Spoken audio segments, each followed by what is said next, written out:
SAGA Egmont presents Direct Action by Johnny Two Combs Howard. Read by David John. Chapter 1.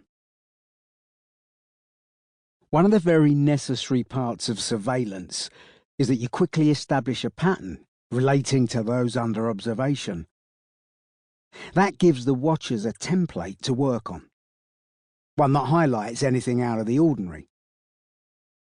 People, even terrorists, have habits. They get up at certain times and go to bed likewise. They eat and talk, tell stories and air their worries. The very good ones never mention operations, nor use a name that can be attached either to anyone present or a member of their organisation. These guys have been exemplary. Their talk was all surface and no depth, so that the surveillance teams wondered if they knew they were being watched. They'd learned from past mistakes, taking up residence in an underpopulated part of the United States, close to an escape route on the Canadian border, a seemingly harmless group of co-religionists seeking a retreat from the mayhem of modern city life.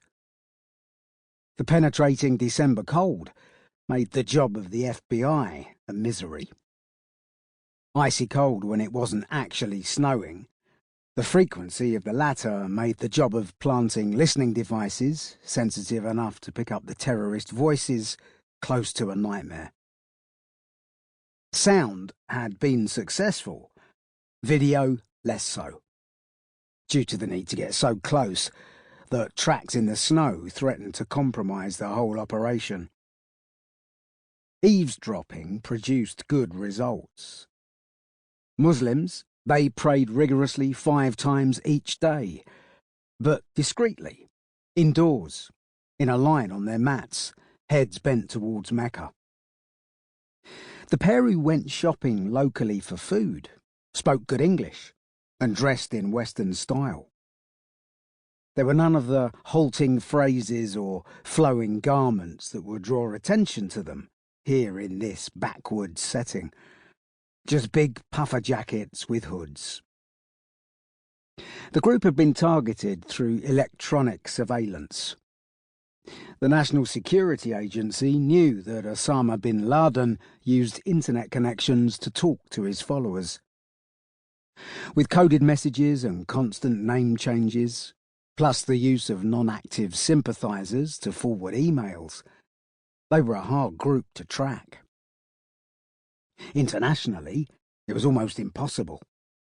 Internally, with millions of email messages flashing across the net daily, it still took an opposition mistake to pick out the ones that mattered. 3 half-understood words on a regular sweep had been enough to alert the computers scanning the airwaves. With the assistance of the internet server, a domain address was isolated. Its messages automatically passed to the NSA, who got a fix on them just before they changed both their telephone number and email address. Nothing concrete, just enough to put the FBI on their tail. When the quartet left Albany and headed north, they were under routine surveillance. The camera over the entry channel to the US at the Canadian border had picked up Ismail Lukayadev, though the time it took to identify him through computer screening meant that he nearly got clear. The alarm bells that mugshot set off rang all the way to Washington, D.C. The face of every biochemist or nuclear physicist who'd ever worked for the Soviet Union was on a computer file, bought from a senior KGB officer in a secret, very lucrative deal. That's when the FBI had a blue-on-blue, 2 friendly forces running smack into each other, each unaware of the other's presence.